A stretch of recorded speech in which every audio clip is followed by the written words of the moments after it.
नमस्कार विद्यार्थी मित्रांनो, स्वागत आहे आपलं भावाजा आय-एस मध्ये. मी डॉक्टर महेंद्र साठे. विद्यार्थी मित्रांनो, 2025 एमपीएससी राज्यसेवा परीक्षेबद्दल बोलायचं झालं, आपल्याला माहिती आहे की आपण वर्णनात्मक पॅटर्नकडे स्विच झालेलो आहोत. त्यासोबतच काही नवीन विषय याच्यामध्ये अंतर्भूत करण्यात आले आहेत, ॲड करण्यात आले आहेत. आता हे नवीन विषय कुठले अंतर्भूत करण्यात आले आहेत? मग त्याच्यामध्ये ऑप्शनल सब्जेक्ट असेल, वैकल्पिक विषय असू द्या किंवा एस्से ज्याला निबंधाचा पेपर म्हणतो तो विषय असू द्या, किंवा त्यासोबतच सर्वात जास्त चर्चेला जाणारा, सर्वात जास्त कुतूहल ज्या विषयाबद्दल आहे किंवा सर्वात जास्त भीती ज्या विषयाबद्दल आहे, असा विषय म्हणजे इथिक्स. बघा मी काय म्हटलं, सर्वात जास्त चर्चेला जाणारा, सर्वात जास्त कुतूहल असणारा आणि सर्वात जास्त ज्याला भीती ज्या विषयाची विद्यार्थ्यांना वाटते, हा विषय म्हणजे इथिक्स, ज्याला आपण संक्षिप्तरित्या नीतिशास्त्र असंही म्हणतो. तसं वास्तविक पाहायला गेलं तर नैतिकता, सचोटी आणि अभियोग्यता असं त्याचा पूर्ण नाव होईल, परंतु त्यांनी आपल्याला नीतिशास्त्र, सचोटी आणि अभियोग्यता दिले तर असं समजून चालायचं आपण. बरं, आता एवढ्या लेट सेशन ठेवण्यामागे कारण असं आहे की एकदा पोट भरल्यानंतर मग माणूस नीतिशास्त्राचा विचार करू शकतो. म्हणजे म्हणूनच तुम्ही जेव्हा गॅझेटेड पोस्टसाठी तयारी करत असता, एमपीएससी राज्यसेवेमधून असू द्या की युपीएससी मधून, त्यासाठीच तर गव्हर्नमेंटकडनं तेवढी सॅलरी, तेवढे अलाउन्सेस, तेवढे पर्क्स, सगळ्या गोष्टी दिल्या जातात. म्हणजे ट्रॅव्हलिंग अलाउन्स असू द्या किंवा हाऊस रेंट अलाउन्स असू द्या किंवा अकोमोडेशन असू द्या, या सर्व गोष्टी देण्यामागे कारण आहे की माणसाचं पोट भरलं तर नीतिशास्त्राकडे जाऊ शकतो माणूस. म्हणजे एक प्रॅक्टिकल विचार करायला सांगितलं, प्रॅग्मॅटिक थॉट सांगायचं झालं तर. बरं, आता हा जो विषय आहे याच्याबद्दल एवढी भीती किंवा चर्चा असण्याचे कारण कुठलं आहे, तर याचे 3-4 कारण आहेत. बघा, एकतर आपल्याला हा विषय नवीन वाटतो, न्यू सब्जेक्ट, परंतु हे जे आपला समज आहे आपला, तो मला डिबंक करायचा आहे की हा विषय आपल्यासाठी नवीन तर नक्कीच नाहीये. म्हणजे बघा, आपण स्कूलमध्ये असताना आपल्याला व्हॅल्यू एज्युकेशन म्हणजे मूल्य शिक्षणाचा तास असायचा. तो मूल्य शिक्षणाचा तास म्हणजेच आपलं नीतिशास्त्र आहे. त्यामुळे नवीन विषय नाही आपल्याला. आणि त्याही पुढे जाऊन मला असं सांगायचं की आपल्या रोजच्या आयुष्यामध्ये, म्हणजे आपण जेव्हापासून जन्मतो त्यावेळेसपासून आपल्यावरती आपले पॅरेंट्स असतील, सोशल एज्युकेशनल इन्स्टिट्यूशन्स असतील, हे संस्कार करत असतात की कशा पद्धतीने वागायचं, कशा पद्धतीने राहायचं, काय चूक काय बरोबर. तर त्यामुळे हा नवीन विषय नाहीये. आपण हे लहानपणापासून शिकलेलो आहोत, एक्सपिरियन्स केलेला आहे, हे आपल्यावर संस्कार रुजलेले असतात. परंतु आता हा विषय आपल्याला इन्क्लूड करण्यात आला आहे, त्यामुळे हा नवीन विषय नाहीये, हे लक्षात घ्या, पहिली गोष्ट. दुसरी गोष्ट याच्यामध्ये आहे, बघा, आपल्याला हा विषय अवघड वाटण्यामागे, याच्याबद्दल भीती वाटण्यामागे, हा ॲब्स्ट्रॅक्ट सब्जेक्ट आहे. Abstract subject. आता ॲब्स्ट्रॅक्ट सब्जेक्ट म्हणजे काय? ज्याला अमूर्त असा विषय म्हणतो. म्हणजे बघा, आपण इतिहास शिकतो, इतिहासामध्ये राजे महाराजे होऊन गेले किंवा ज्या गोष्टी झाल्या ते कोणीतरी पाहिल्या होत्या, त्यावेळेला लिहिल्या होत्या किंवा त्याच्या आर्किओलॉजिकल एव्हिडन्सेस सापडतात फिजिकल फॉर्ममध्ये. पण म्हणजे किंवा त्याच्यानंतर भूगोल जो असतो, भूगोलामध्ये आपण सगळं पाहू शकतो, डोंगर, दऱ्या, पर्वत रांगा, सगळ्या गोष्टी पाहू शकतो, नद्या पाहू शकतो. त्यामुळे आपण पाहू शकतो, आपल्या सेन्सेसनी फील करू शकतो. आपले 5 सेन्सेस जे आहेत त्याच्याबद्दल आपण सांगत नाही, तर यांनी सेन्स करू शकतो. परंतु हा जो सब्जेक्ट आहे नीतिशास्त्र, हा म्हणजे एक आयडिएशनल लेवलला, आयडियाच्या लेवललाच, म्हणजे कल्पनाच्या लेवललाच हा विषय असतो. म्हणजे त्याला फिजिकल फॉर्म नाहीये, ज्याला आपण खयाली पुलाव म्हणू शकतो ना. खयाली पुलाव म्हणणं हा एवढा वर्ड अप्रोप्रिएट राहणार नाही, परंतु ब्रेनच्या लेवलला जे कॉन्सेप्ट कन्स्ट्रक्ट केले आहेत, संकल्पना सिंथेसिस केलेला आहे मानवाने, त्या लेवलचा सब्जेक्ट आहे म्हणून ॲब्स्ट्रॅक्ट आहे. म्हणजे ॲब्स्ट्रॅक्ट सब्जेक्टचं उदाहरण कसं देता येईल? बघा, तुम्ही once upon time in Mumbai हा पिक्चर बघितला असेल, त्याच्यामध्ये अजय देवगण म्हणतो तो समोरच्याला की हिम्मत बताई नाही जाती, जताई जाती आहे. तशा टाईपमध्ये हिम्मत आपल्याला किंवा हे नीतिशास्त्रामधल्या काही जे संकल्पना आहेत त्या आपल्याला अशा डोळ्यांनी दिसत नाही किंवा फॉर्म नाही करू शकत, परंतु तो व्यवहारामध्ये लागू असतात, ते दे आर अंडर ऑपरेशन. त्यामुळे हा ॲब्स्ट्रॅक्ट सब्जेक्ट आहे. त्यामुळे एक भीती असते की आपण कशा पद्धतीने असा विचार करू शकतो वगैरे. ही भीती मी डिबंक करू इच्छितो. मी सांगू इच्छितो की हा जो विषय आहे ॲब्स्ट्रॅक्ट सब्जेक्टचा, आपण याला फॉर्म देणार आहोत. म्हणजे ॲब्स्ट्रॅक्ट म्हणजे काय? बघा, तुम्ही लगेराव मुन्ना भाईमध्ये पण म्हणता, म्हणजे सर्किटचं आणि संजय दत्तचं कन्व्हर्सेशन दाखवलं आहे. संजय दत्त म्हणतो तिथं की बापू है उधर दिख रहा है बापू. त्यावेळेस सर्किट म्हणतो बापू है तो बापू है, भाईने बोला अगर बापू है तो बापू है. तर मग विचारतो संजय दत्त, का आहे बापू? तो चुकीच्या ठिकाणी दाखवतो. म्हणजे त्याला ते दिसत नसतं, गोष्टी दिसत नसतात. तशा टाईपचा ॲब्स्ट्रॅक्ट सब्जेक्ट वाटू शकतो आपल्याला. आणखी ह्याच्याबद्दल बोलेल मी, ॲब्स्ट्रॅक्ट सब्जेक्ट म्हणजे काय, परंतु त्याला आपण मूर्त फॉर्म देणार आहोत प्रत्येक गोष्टींना. म्हणजे हे काय आहे, मी कसा मूर्त फॉर्म, किंवा म्हणजे हे पहिल्यांदाच कॉन्सेप्ट आपण घेऊन येतोय बघा. म्हणजे कुठल्या बुकमध्ये दिलेलं नाहीये की प्रत्येक गोष्टीला आपण एक मूर्ती स्वरूपात किंवा एखाद्या एक्झाम्पल स्वरूपात घेणार आहोत. त्याला एक मूर्त फॉर्म देणार आहोत. हे काय आहे ना, तुम्हाला आता या लेक्चरमध्येच आयडिया येऊन जाईल की काय करणार आहोत आपण. बरं, हा जो आहे ॲब्स्ट्रॅक्ट सब्जेक्टचा, हाही विषय दूर झाला. तिसरी गोष्ट आहे, बघा, हा सर्वात जास्त चर्चेला जाणारा विषय आहे की म्हणजे प्रत्येक जण म्हणते की हा खूप अवघड विषय आहे, त्यामुळे याच्याबद्दल खूप जास्त लक्ष द्यायला पाहिजे किंवा याच्यावरती खूप पाठांतर करायचं असतं वगैरे. अशी काहीही गोष्ट नाही. म्हणजे एक 20 पेजेस देईल बघा तुम्हाला शेवटी, मी तेवढेच व्यवस्थित करायचे. परंतु हा गोष्टी समजून घेणं, सगळ्या ह्याचं आकलन करणं हे खूप महत्त्वाचं आहे, तेवढं ऑर्गॅनिकली, नैसर्गिकरित्या, कारण हे ॲप्लिकेशन करायचं आपलं, वापरायचं ह्याच्यामध्ये. त्यामुळे कोणी जर म्हणत असेल की हा खूप अवघड विषय आहे, बिलकुल विश्वास ठेवू नका. त्यासोबतच कोणी असं म्हणतं की, म्हणजे बघा कसं कॉन्ट्रास्टिंग बोलतात, म्हणजे असं म्हणतात की आता जर एमपीएससीने सिलेबस लागू केला असला तरी इतके अवघड प्रश्न विचारले जाणार नाहीत. म्हणजे मला या गोष्टीवर हसूच येतं की अवघड प्रश्न विचारले जाणार नाहीत म्हणजे काय? म्हणजे मी माझ्या पहिल्या लेक्चरमध्ये सांगितलं बघा, क्वेश्चनचे सेट असतात. म्हणजे इझी लेवलचे असतात, मॉडरेट लेवलचे असतात, डिफिकल्ट लेवलचे असतात आणि ह्याचं प्रपोर्शन राहतं कमी जास्त प्रमाणामध्ये. इनिशियल आता एमपीएससीचं राज्यसेवा पहिल्यांदाच पॅटर्न आला आहे, त्यामुळे इनिशियली इझी राहतील काही क्वेश्चनचा सेट तो राहतील, म्हणजे पण डिस्टिंग्विश जे डिफरन्शिएट करतील तुमच्या मेरिटमध्ये तसे मॉडरेट क्वेश्चनही राहतील, काही डिफिकल्टी राहतील. म्हणजे हे जर कोणी म्हणत असेल ना की म्हणजे खूप इझी क्वेश्चन येणार आहेत वगैरे, जेवढा क्वेश्चन इझी, बघा मी काय सांगतो ते, जेवढा क्वेश्चन इझी तेवढा लिहिण्यासाठी अवघड असतो. म्हणजे एवढं 10-12 वर्ष इव्हॉल्युशन झाल्यानंतर युपीएससीने आता 2024ला प्रश्न विचारला होता एस मध्ये की जिच्या हाती पाळण्याची दोरी ती जग उद्धारी, hand that rocks the cradle rules the world. इतकं सोपं आपल्याला हे 5वी-6वीचा विद्यार्थी लिहू शकतो, परंतु इथे विचारलाय म्हणजे त्या लेवलचं आपल्याला कॅटर करावं लागतं. कॉम्पिटेटिव्ह एक्झामिनेशन आहे. त्यामुळे कोणी जर असं युएसपी बनवत असेल ना की हाच सेलिंग पॉईंट की आता खूप इझी राहणार आहे एमपीएससीचे प्रश्न वगैरे, बिलकुल असं नाही.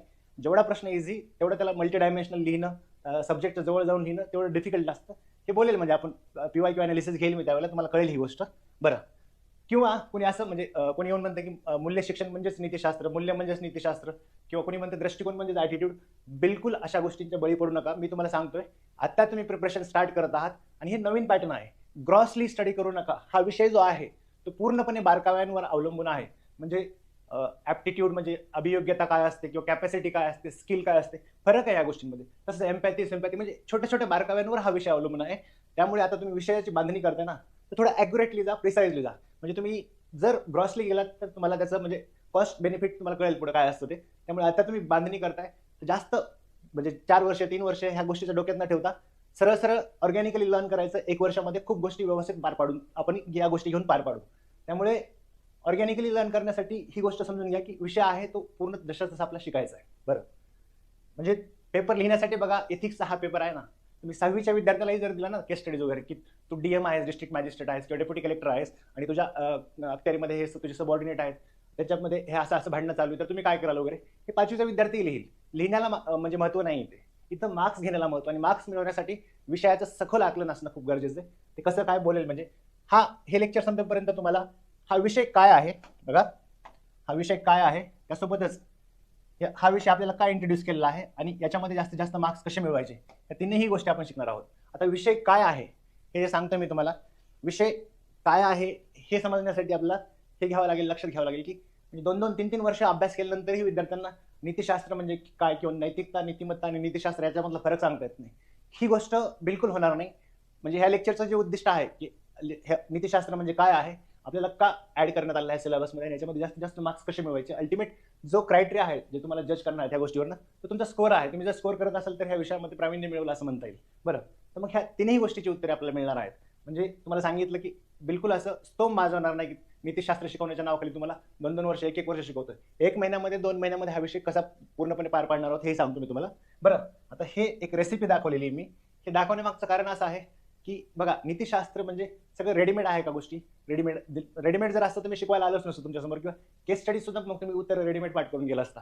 असं नाहीये, तिथं तुम्हाला स्वतः कुक करावं लागणार आहेत गोष्टी. म्हणजे इन्ग्रेडियंट तर रेडीमेड आहेत, थिअरी जो पार्ट आहे, सिद्धांत असतील किंवा जे संज्ञा असतील, परिभाषा ज्याला म्हणतो, टर्मिनॉलॉजी, ह्या गोष्टी रेडीमेड आहेत, परंतु त्याचं कुक करायचं तुम्हाला. प्रत्येक ठिकाणी व्हॅल्यू जजमेंट घ्यायची असते. केस स्टडी म्हणजे ज्याला आपण घटना अभ्यास म्हणतो, त्याच्यामध्ये आपण सीसॅटमध्ये पण तशा टाईपचे डिसिजन मेकिंगचे प्रश्न असतात बघा, पण त्या आता इथं लिहायचे असतात. मग इथं तुम्हाला कुक करायचं असतं. ते काय कसं सांगेल तुम्हाला पुढे लक्षात येईलच आपल्याला. बरं, आता आपण नीतिशास्त्र, मी जसं सांगितलं तुम्हाला की ह्या लेक्चरचं जे उद्दिष्ट आहे, नीतिशास्त्र काय आहे हे पहिलं उद्दिष्ट होतं, तर काय आहे समजून घेऊया. आता हे एक्सटर्नल अपीअरन्स समजून घेतो, दुरून पाहतो. म्हणजे भोलासा सब्जेक्ट दूर खडा शर्मा आहे हाय अशा टाईपमध्ये दुरून म्हणजे नीतिशास्त्र काय आहे. बघा, नीतिशास्त्र वेगवेगळ्या नावांनी ओळखलं जातं. आधी ते नाव फिक्स करू म्हणजे आपलं कन्फ्युजन होणार नाही. नीतिशास्त्राला GS4 सामान्य अध्ययन 4 असंही म्हटलं जातं. किंवा नीतिशास्त्र आपल्याला जे नोटिफिकेशन दिलं आहे एमपीएससीने, त्या नोटिफिकेशनमध्ये सब्जेक्ट एनलिस्ट केले आहेत, त्याच्यामध्ये पेपर क्रमांक 7 असा हा विषय दिला आहे. किंवा आपल्या परीक्षेमधल्या युपीएससीचा जर परीक्षा जर आधारभूत मानली की फ्रेमवर्क मानलं, एक चौकट मानली, त्या आधारे जर युपीएससी पण एमपीएससी राज्यसेवेची परीक्षा पण तशीच होत असेल, तर परीक्षेतला पेपरमधला क्रमांक 5वा असतो. पहिला पेपर हा एसएचा असतो, मग GS1 GS2, त्याच्यानंतर GS3 आणि GS4 रविवारी असतो पहिल्या आठवड्यातला. बरं, असा 5 नंबरचा विषय असतो. हा विषय काय आहे, किती मार्क्ससाठी आहे, 250 गुणांसाठी हा विषय आहे. हा सर्वाधिक गुण मिळवून देणाऱ्या विषयाच्या यादीमध्ये अग्रस्थानी मानला जातो. तर सर्वाधिक किंवा उच्च गुण, उच्च दोन झाले, उच्च गुण मिळवून देणाऱ्या विषयांच्या यादीत अग्रस्थानी मानला जातो. आणि तिसरी गोष्ट याच्यामध्ये सांगायचं तर बाकीचे विषय जे आहेत ना, म्हणजे कोर जीएस सब्जेक्ट कुठले कुठले आहेत तुमचे, पॉलिटी आहे, हिस्ट्री आहे, इकॉनॉमिक्स आहे, त्याच्यात तुम्ही 10% जर टाइम दिला ना तुम्ही एकदा, जेवढा तुम्ही इतिहासासाठी किंवा राज्यशास्त्रासाठी टाइम देता त्याच्या 10% जर तुम्ही टाइम दिला या विषयासाठी तर तुम्ही 10% मार्क्स म्हणजे इथं 100+10% मार्क्स घेऊन येऊ शकता कमीत कमी व्यवस्थित सिस्टमॅटिकली जर केलं तर. म्हणजे 110 mark, 120 mark, 130 mark, 140 mark, 150 marks पर्यंत घेतलेले आहेत विद्यार्थ्यांनी, 160 मार्क पर्यंत घेतलेले आहेत. पण हे जे म्हणतो ना 140, 150, 160 हे तोंडचं माप नाहीये. व्यवस्थितपणे म्हणजे सिलेबस व्यवस्थित कंप्लीट करावाच लागतो. तेवढं त्याच्यामध्ये प्रिसाईज ॲक्युरेट राहावं लागतं. त्याच्यासोबतच तुम्हाला काही क्रिएटिव्हिटी दाखवावी लागते डायग्राम फॉर्ममध्ये वगैरे. बोलू आपण त्याच्याबद्दल. बरं, त्याच्याबद्दल आता हे सांगायचं होतं की नीतिशास्त्राबद्दल आणखी जर एक्सटर्नल अपियरन्स जर बघायचा आपला, तर नीतिशास्त्राला राजपुरोहितने विचारलं होतं नीतिशास्त्राबद्दल राणीला की यूपीएससी एमपीएससी राज्यसेवा परीक्षा में सिलेक्शन लेने के रहस्य का वर्णन 3 शब्दों में. तर त्यावेळेस त्यांनी सांगितलं होतं एथिक्स एसे ऑप्शनल. आणि राजपुरोहितनी पण अद्भुत असं म्हणून ॲप्रिशिएट केलं होतं. म्हणजे हा इथिक्स खूप महत्त्वाचा विषय आहे हे आपल्याला लक्षात ठेवायचं आहे. महत्त्वाचं म्हणजे man of the maths subject म्हणतो बघा या 3 विषयांना. हे विषय तुम्हाला पुढे प्रोजेक्ट करू शकता तुमच्या फायनल सिलेक्शनमध्ये, तुमच्या सर्व्हिसेस डिसाईड करण्यासाठी महत्त्वाचा विषय असतो. बरं, आता आपण एक्सटर्नल अपियरन्स बघितलं. आता जवळ जाऊन पाहूया की नीतिशास्त्र काय आहे म्हणून. बघा, नीतिशास्त्र काय आहे मी तुम्हाला आता सांगतोय, पुन्हा आयुष्यात तरी विसरणार नाही तुम्ही नीतिशास्त्र काय असतं किंवा काय आहे. हे सांगण्यासाठी मी माझ्या आयुष्यातलं उदाहरण घेतोय लहानपणीचं. बघा, एक सण होता. त्या सणाला माझ्या आईकडची आजी आणि मावशी आलेले होते. तर त्या सणाच्या दिवशी सुट्टी होती आणि मी आणि माझा भाऊ, जे क्रिकेट आमचं रिलिजन होतं, एकमेव तसं खेळायला गेलो त्या सुट्टीच्या दिवशी. दिवसभर खेळत होतो आणि ज्यावेळेला परत आलो त्यावेळेस आजी आणि मावशी जाण्याची वेळ झाली होती आणि आई चिडलेली होती. आता माझा भाऊ थोडा स्मार्ट, त्याचा एक्सपिरियन्स दांडगा, त्याने ओळखलं आणि मी त्या ट्रॅपला फसलो. क्लासिकल ट्रॅप जो असतो ना आईचा, की मारत नाही इकडे जवळ इकडे म्हणून, त्या टाईममध्ये भाऊ थोडा बाजूला गेला आणि जी फर्स्ट स्ट्राईक असते प्रिएम्प्टिव्ह स्ट्राईक ती माझ्यावर आली आणि खूप मार खाल्ला होता त्यावेळेला, मला चांगलं आठवत आहे. मग त्यानंतर दोघांना बसून मला जवळ बसून आणखी मारत मारत प्रवचन दिलं होतं.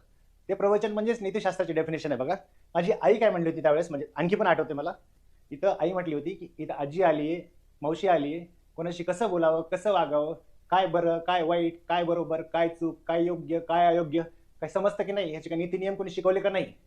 बघा, आता हे जी डेफिनेशन आहे म्हणजे आईने जे सांगितलं होतं माझ्या की लोकांशी कसं बोलावं, कसं वागावं, काय बरं काय वाईट, काय योग्य काय अयोग्य, काय बरोबर काय चूक, काय न्याय काय अन्याय, याचे जे नीती नियम आहेत याला नीतिशास्त्र असं म्हणतात. म्हणजे हा इन्सिडेंटवर ना ही पहिली डेफिनेशन झाली. बघा, बऱ्याचशा डेफिनेशन बघणार आहोत आपण याच्यामध्ये. बरं, दुसरी गोष्ट याच्यामध्ये असं आहे की नीतिशास्त्र हा जो आहे ना, याच्यामध्ये नीतिशास्त्र काय आहे जर तुम्हाला लिहायचं एक्झाममध्ये, आता ही आईची डेफिनेशन माझ्या तर तुम्हाला विषय कळण्यासाठी होती. पण आता हे जे आहे ना एक समज आहे नीतिशास्त्र म्हणजे. नीतिशास्त्र कशाची समज आहे बघा, नीतिशास्त्र म्हणजे अशी समज आहे जी मानवाचं विचार कृती आणि वर्तन, कार्य नाही तर वर्तन आहे, बिहेवियर. म्हणजे नीतिशास्त्र म्हणजे अशी समज जे मानवाचे विचार कृती आणि वर्तन या संदर्भात काय बरोबर काय चूक, काय योग्य काय अयोग्य, काय न्याय आणि काय अन्याय हे ठरवते. बरं का, ही झाली पहिली डेफिनेशन. ह्याला इंग्लिशमध्ये कसं म्हणू आपण, ethics is that understanding or that wisdom which with respect to human thought, action and behavior which helps to differentiate between right and wrong, just and unjust, fair and unfair. या 3 गोष्टीमध्ये म्हणजे या गोष्टीमध्ये फरक करण्यासाठी मदत करते. ही दुसरी डेफिनेशन झाली. समज जो आहे नीतिशास्त्र हा असा मानवी विचार कृती आणि कार्य या संदर्भात काय बरोबर काय चूक, काय योग्य काय अयोग्य, काय न्याय काय अन्याय या संदर्भात फरक स्पष्ट करण्यास मदत करते. दुसरी डेफिनेशन आहे बघा, नीतिशास्त्र म्हणजे असा एक संच आहे, नियमांचा संच किंवा तत्वांचा संच म्हणून आणखी चांगल्या प्रकारे होईल ते, तत्वांचा संच. नीतिशास्त्र असा तत्वांचा संच आहे जो मानवी विचार कृती आणि वर्तन या संदर्भात काय बरोबर काय चूक, काय योग्य काय अयोग्य, काय न्याय आणि काय अन्याय या संदर्भात फरक स्पष्ट करते. बरं का, ही झाली दुसरी डेफिनेशन. तिसरी डेफिनेशन बघा, आपण याला म्हणूया की एक चिंतनशील अभ्यास आहे. हा चिंतनशील अभ्यास, ज्याला इंग्लिशमध्ये रिफ्लेक्टिव्ह स्टडी म्हणतो आपण. चिंतनशील अभ्यास म्हणजे कसं डिफाईन करू आपण याला, नीतिशास्त्र म्हणजे मानवी विचार कृती आणि वर्तन या संदर्भामध्ये काय बरोबर काय चूक, काय योग्य काय अयोग्य, काय न्याय काय अन्याय या संदर्भातचा चिंतनशील अभ्यास होय. ही झाली 5वी डेफिनेशन. 4थी डेफिनेशन. बरं, त्याच्यानंतर आणखी डेफिनेशन आहे बघा. त्याच्यामध्ये नीतिशास्त्र म्हणजे काय, एक ब्रँच ऑफ फिलॉसॉफी, तत्वज्ञानाची जी एक शाखा आहे जी मानवी वर्तन कृती यांच्या संदर्भात काय चूक काय बरोबर हे संदर्भात ठरवते, याला नीतिशास्त्र असं म्हणतात.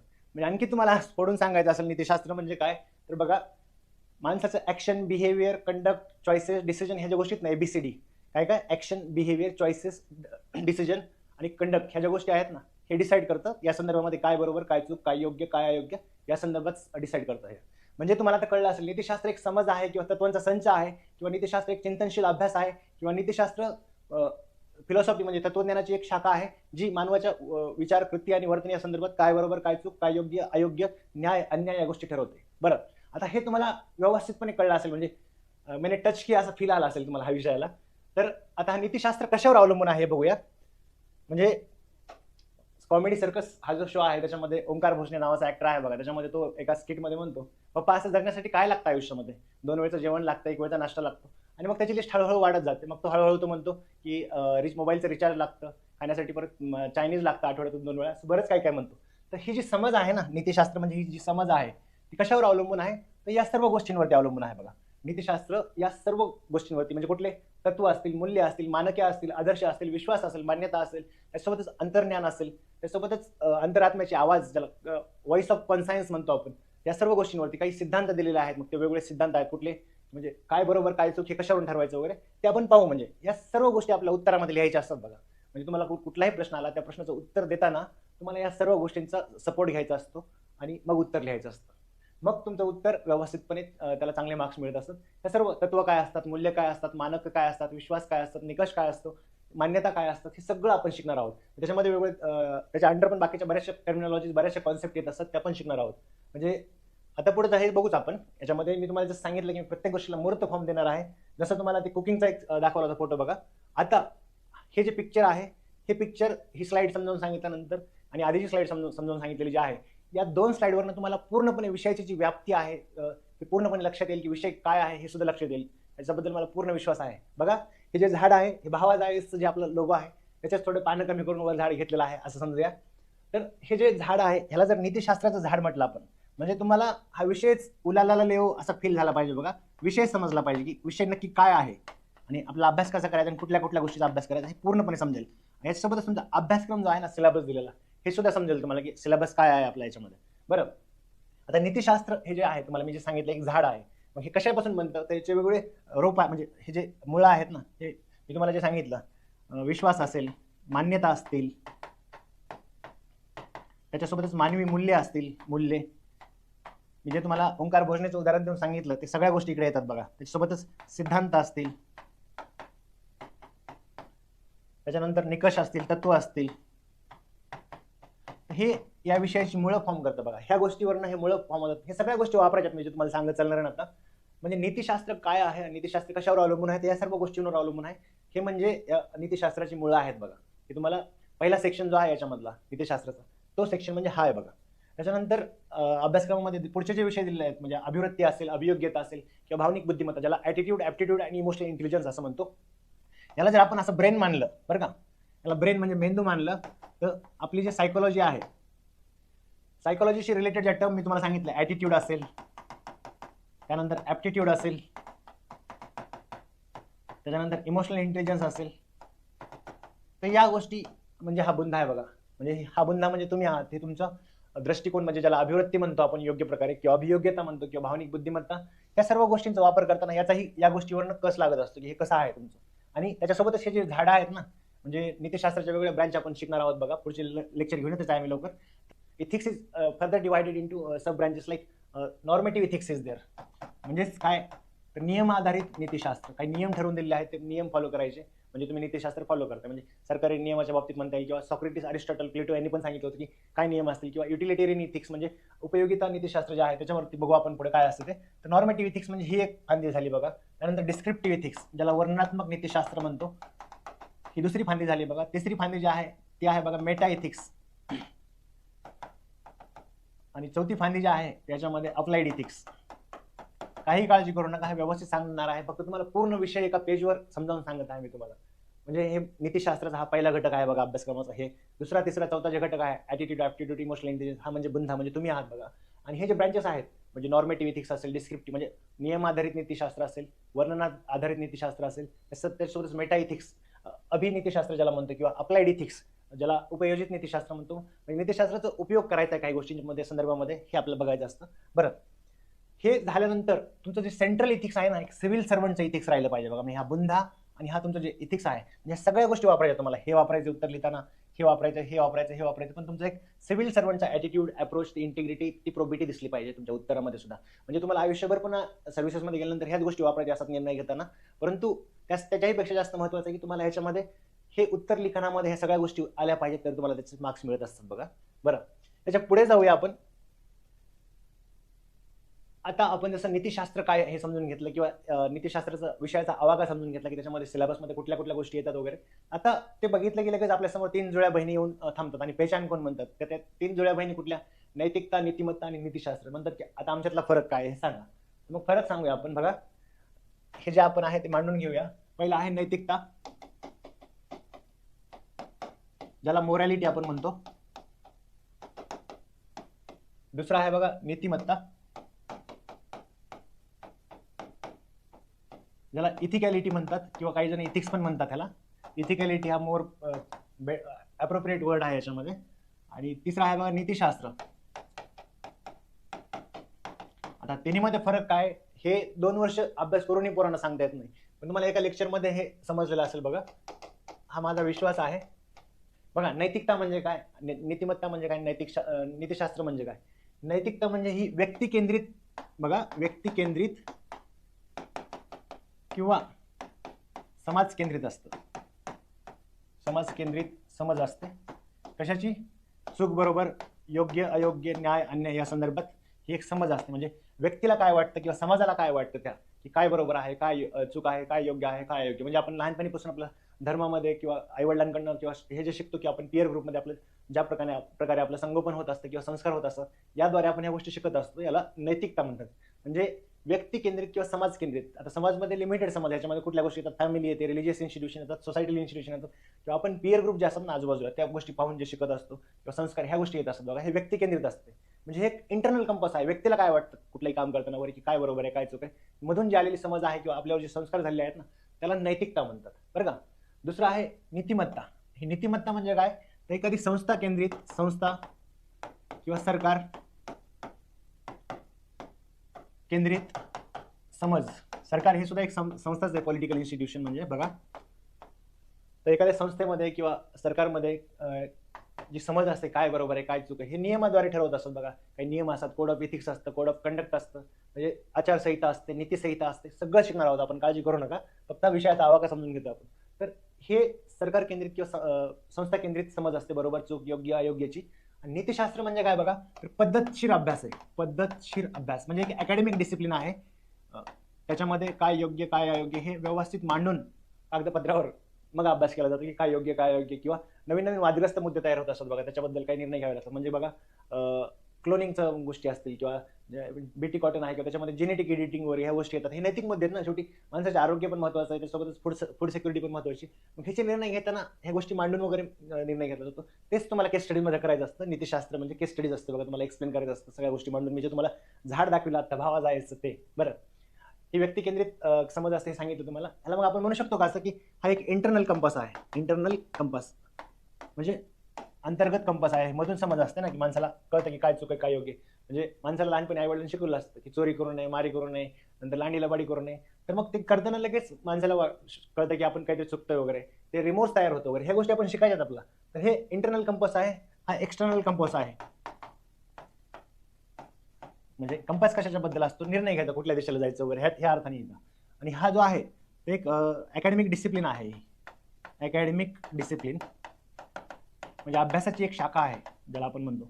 तर हे आहे. बरं, नैतिकता जी असते ना, सहसा बदलत नाही वेळेनुसार, काळानुसार, किंवा याच्यासोबतच बाकीच्या ज्या गोष्टी असतात ना, म्हणजे ते बदलत नाही, सहसा बदलत नाही असं लिहितो.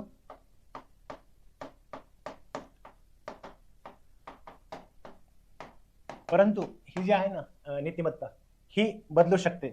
याच्यामध्ये मेन तत्व असते बघा, युटिलिटी, याचा उपयोग काय, उपयोगिता काय, त्याच्यानुसार हे बदलूही शकते. हे उदाहरणं पण आपण पुढे पाहणार आहोत. आणि हे जे आहे नीतिशास्त्र, हा पुन्हा अभ्यासाचा आहे, बदलण्याचा प्रश्नच नाही. बदलला असं नसेल तरी हा एक अभ्यास करणार. याच्यामध्ये रॅशनॅलिटी, तार्किकता हे खूप महत्त्वाचा एलिमेंट असतो बघा, बघणार आहोत पुढे. अशा पद्धतीने नैतिकता, नीतिमत्ता आणि नीतिशास्त्र थोडक्यात समजावून घेतलेलं आहे आपण. पुढच्या लेक्चरमध्ये आपण व्यवस्थित पार्टच आहे आपल्या शिकण्यामध्ये. बरं, हे शिकल्यानंतर पुढचा प्रश्न येतो, की नीतिमत्ता जे आहे, नीतिशास्त्र जे आहे, हे स्थिर आहे का, हे बदलत असतं का, किंवा ते काळानुसार त्याचा वापर वेगवेगळ्या फील्डमध्ये करता येऊ शकतो का. तर तिन्ही प्रश्नाचं उत्तर आहे बघा हा म्हणून. ते विक्सची ॲड होती बघा, स्टॅटिक आहे का, स्थिर आहे का, तर त्याचं उत्तर आहे हा. पुन्हा ऍप्लिकेशन त्याचं उपयोजन करता येतं का, तर हा. आणि पुन्हा गतिमान आहे का, म्हणजे काळानुसार बदलतं का, तर हा भाई हा. तर हे उत्तर आहे याचं. तर स्थिर म्हणजे कसं बघा, आपण पुरातन काळापासून आपण जे आपला धर्म असेल किंवा आपली जी संस्कृती असेल याच्यामध्ये काही गोष्टी असतात. म्हणजे रामायण महाभारत जरी बघितलं त्या काळात सुद्धा उत्तरदायित्वाला खूप महत्व होतं. जरासंधाने 99 पाप केले पण जेव्हा त्याचा घडा भरला 100व्या पापाचा, त्यावेळेस त्याला त्याच्या चुकाबद्दल त्याच्या पापाबद्दल उत्तरदायी राहावं लागलं, त्याची सजा शिक्षा भोगावी लागली. किंवा ऋषीमुनी वगैरे शाप द्यायचे बघा, हे मूर्ख तूने मुझे छेडने की चेष्टा की है, तुझे मैं ये श्राप देता हूँ, या तुझे इसका दंड जरूर मिलेगा. म्हणजे त्यावेळेसही उत्तरदायित्व होतं. आजही गव्हर्नमेंट सर्वांनी काही चूक केलं काही मग पकडल्यानंतर तुम्हाला त्याचं उत्तरदायी राहावं लागतं, शिक्षा भेटू शकते. त्यामुळे स्टॅटिक त्या काळात ज्या गोष्टी महत्वाच्या होत्या आजही म्हणजे त्या काळातही सत्य बोलावं, सत्यमेव जयते हे उपनिषदांमध्ये आपल्याला मेन्शन केलेलं आहे. ते आजही आपलं एम्बलम पण आहे आणि आजही तेवढंच रिलिव्हंट आहे. किंवा सेवा परमो धर्म, सेवा हेच महत्वाचा धर्म आहे. किंवा अहिंसा परमो धर्म हे तेव्हाही महत्वाचं होतं, आजही महत्वाचं आहे. म्हणजे बघा व्हॅल्यू कॉन्फ्लिक्ट, मूल्यामध्ये संघर्षही होतो. त्यावेळेस तुम्हाला निर्णय घ्यावा लागतो की कुठले मूल्य वर ठेवायचे, कुठले खाली ठेवायचे. जे भगवद्गीतेमध्ये उपदेश आहे ना, म्हणजे अर्जुनाला प्रश्न पडला की आता माझ्या नातेवाईकांसमोर कसं लढायचं, जे माझ्या गुरूंसोबत कसं लढायचं, त्यांच्या विरुद्ध कसं लढायचं. त्यावेळेस श्रीकृष्णाने जे भगवद्गीतेच्या मार्फत ज्ञान सांगितलं ना, त्यावेळेस तेच केलं की काही मूल्य त्यावेळेस सांगितलं की धर्म जो आहे ना तो संकटात आहे. धर्म हा वर आहे. धर्म म्हणजे सेक्टेरियन एका अर्थाने नाही, तर धर्म ही खूप ब्रॉडर कॉन्सेप्ट होती हिंदू रिलिजनमध्ये. त्याच्यामध्ये कॉन्डक्ट, तुमचं वर्तन, सगळ्याच गोष्टी आल्या याच्यामध्ये. तर धर्म धोक्यात असेल तर बाकीच्या गोष्टी खाली, नाते वगैरे खाली येतात, धर्म वर ठेवायचा, हे त्याचा संदेश होता. म्हणजे तेव्हाही तेवढंच महत्वाचं होतं. आजही तुम्हाला तुमच्या ऑफिशियल ड्युटीमध्ये हा तुमचा धर्म असतो, तो थोडं नातेवाईक वगैरे त्यांचा फायदा न करून देतो, तुम्हाला तुमची ड्युटी करायची असते असं एक्सपेक्टेड असतं. म्हणजे हे स्थिर तेव्हाही मूल्य तशीच होती, आजही तशीच आहेत. म्हणजे किंवा कर्मण्य अधिकार असते मा फलेषु कदाचन, हा जो उपदेश आहे की म्हणजे फळाची अपेक्षा करू नका किंवा अटॅचमेंट ठेवू नका आणि मग तुम्ही मेहनत करा. तुमच्या सिव्हिल सर्व्हिसेसच्या संदर्भात सुद्धा तेवढंच महत्वाचं आहे. आता कर्मण्य अधिकार असते मा फलेषु कदाचन याचा अर्थ म्हणजे कोणतरी मला पाठवला होता की म्हणजे कर्मत नसल्यामुळे राधिका रस्त्याने फिरत होती आणि कदाचित तिला आईने फळ आणण्यासाठी पाठवलेलं असेल वगैरे, पण तसा अर्थ नाहीये. तर त्याचा व्यवस्थित म्हणजे हेच नाही, अनेक सुभाषित आपलं वापरायचे आहेत याच्यामध्ये. बरं, हे आपण स्थिर आहे का, तर स्थिर आहे. काही गोष्टी स्थिर आहेत. डायनामिक आहे का, बदलतंय का, तर काळानुसार बदलतंय. त्याचं उदाहरण म्हणजे बघा, महात्मा ज्योतिबा फुले असतील किंवा राजाराम मोहन रॉय असतील, यांनी ज्या गोष्टींसाठी काम केलं म्हणजे स्त्री शिक्षण असेल वगैरे, स्त्रियांना शिक्षण म्हणजे मुलींना शिक्षण घेण्यासाठी मनाई होती वगैरे, परंतु यांनी मेहनत केली, यांनी समाज सुधारणा करण्यासाठी प्रयत्न केले आणि त्या समाज सुधारणा झाल्या. स्त्रियांना शिक्षण म्हणजे काही काळामध्ये असं मानलं जायचं की स्त्रियांना शिक्षण हे देणं चुकीचं आहे, म्हणजे एक इमोरल मानलं जायचं. परंतु ते काळानुसार बदललं. आता स्त्रिया म्हणजे सगळ्याच क्षेत्रामध्ये पुढे आहेत, प्रत्येक ठिकाणी प्रगती करताना दिसेल तुम्हाला. मग हे काळानुसार सुद्धा बदलतं. म्हणजे हे एकच उदाहरण झालं कारण अशी बरीच उदाहरणं देतात. म्हणजे जेवढ्या समाज सुधारणा झाल्या किंवा वाघ्या मुरळी प्रथा असेल किंवा आणखी बऱ्याच प्रथा होत्या की म्हणजे ते नैतिकतेला धरून नव्हते असं मानून मग त्या प्रथा हाणून पाडण्यात आलेल्या काही लोकांकडनं, काही सरकारकडनं वगैरे ह्या गोष्टी झाल्या आहेत. हे उदाहरणासहित बघू आपण. म्हणजे हे काळानुसार बदलतही असतं. म्हणजे आता हे अलाउद्दीन खिलजीचा इन्सिडेंट दाखवलाय बघा त्या मूव्हीमधला. तो त्याच्या सुलतालाच मारतो, सुलताला मारून मग तो सुलतान बनतो. त्यावेळेस त्याचा सुलतान म्हणतो की अलाउद्दीन मुझे मारने पर तुम्हें जमाना क्या कहेगा. मग तो विचारतो की जमाना क्या कहेगा खुसरो म्हणून. खुसरो त्याचा ऑथर होता, पोएट होता, आपण इतिहासामध्ये पण वाचतो. त्यावेळेस तो म्हणतो जमाना इसे वक्त का तगाजा कहेगा सुलतान. आता वक्त का तगाजा म्हणजे काळाची गरज. आता हे तुम्ही दोन्ही प्रकारे जस्टिफाय करू शकता. तुम्ही मी जे सांगितलं, जे मूळ आधार जे आहे ना, इथिक्स आहे किंवा ह्युमन व्हॅल्यूज आहेत, थिअरीज आहेत, हे जस्टिफाय करण्यासाठी तो वापरायचं असतं. बघा, तुम्ही एक प्रकारे असं जस्टिफाय करू शकता की हिंदू रिलिजन असेल किंवा कुठल्याही धर्मामध्ये असं सांगितलेलं किंवा कॉन्फ्युशियनिझम नावाचा एक धर्म बघा, चायनामध्ये वगैरे शिकणार आहोत आपण. ते म्हणतात की तुमच्या अँसेस्टरची, वडीलधाऱ्यांची खूप जास्त पूजा करायला पाहिजे, त्यांना रिस्पेक्ट करायला पाहिजे. ते आपल्याकडेही सांगितलेलं, म्हणजे श्रावण बाळाचं उदाहरण देऊन सांगितलेलं असतं. परंतु हे तर याच्या चुलत्याला मारते. मग हे नैतिकदृष्ट्या अयोग्य आहे असंही म्हणू शकतो. किंवा दुसरी आर्ग्युमेंट जर द्यायची असेल त्याच्या अपोजिट, असंही म्हणजे मॅकियावेली आपण वापरला. मॅकियावेली म्हणला होता की राजा हा मजबूत असला पाहिजे, राजा हा कोल्यासारखा चतुर आणि वाघासारखा शूर किंवा हिंस्र पण पाहिजे गरज पडली तर तिथं. तर इथं मंगोलांचं आक्रमण होत होतं, त्यावेळेस सुलतान मजबूत नव्हता वगैरे असा आर्ग्युमेंट देता येऊ शकत होते आणि ते डिपेंड करण्यासाठी मंगोलाच्या विरुद्ध मजबूत सुलतान आवश्यक होता वगैरे. म्हणजे तुम्ही जस्टिफिकेशन कसं देताय, त्यासोबतच कुठले सिद्धांत वापरताय, मॅकियावेलीचा सपोर्ट करताय का रिअल पॉलिटिक्सचा वगैरे, म्हणजे अशा टाईपचं तुम्हाला केस स्टडीजमध्ये पण घ्यायचं असतं. हे तुम्हाला उदाहरण सांगितलं दोन्ही प्रकारे. म्हणजे हा संधी साधूपणा पण म्हणता येऊ शकतो याला. म्हणजे तुम्ही कशा प्रकारे डिफेंड करताय किंवा कशा प्रकारे आर्ग्युमेंट देताय, आर्टिक्युलेट करताय, हे महत्वाचं असतं आणि या विषयाला धरून आर्ग्युमेंट करायची असते. बरं, घटक आहे बघा, सार, निर्धारक, परिणाम, परिमान. म्हणजे हे आपण पुढच्या लेक्चरमध्ये पाहणार आहोत. म्हणजे सार म्हणजे काय, आपण पाहिलं नीतिशास्त्र काय आहे, पण नीतिशास्त्र काय नाही, हे दोन गोष्टी जर बघितल्यास, काय आहे आणि काय नाही, हे दोन गोष्टी मिळाल्या तर त्याचं सार होतं. म्हणजे 3 इडियट मध्ये म्हणतो बघा तो, अरे कहना क्या चाहते हो, त्या प्रकारे कहना क्या चाहते हो म्हणजे सार, इसेन्स. एखाद्या गोष्टीचं डिस्टिंग्विश फीचर म्हणजे त्या गोष्टीचं सार, ते पूर्णपणे डिफाईन करते ते वैशिष्ट्य त्या गोष्टीला. तर नीतिशास्त्राचं सार म्हणजे काय, तर काय आहे आपण बघितलं. तर काय नाही, तर नीतिशास्त्र काय नाही, तर नीतिशास्त्र हा धर्म नाहीये, नीतिशास्त्र हा कायदा नाहीये. म्हणजे कायदा आणि नीतिशास्त्र भिन्न पण असू शकतं, एकही असू शकतं. म्हणजे नीतिशास्त्र कायदा नाहीये, नीतिशास्त्र धर्म नाहीये, नीतिशास्त्र म्हणजे तुमच्या भावना नाहीये, नीतिशास्त्र म्हणजे संस्कृती नाहीये, अशा प्रकारचं आपण पाहत असतो.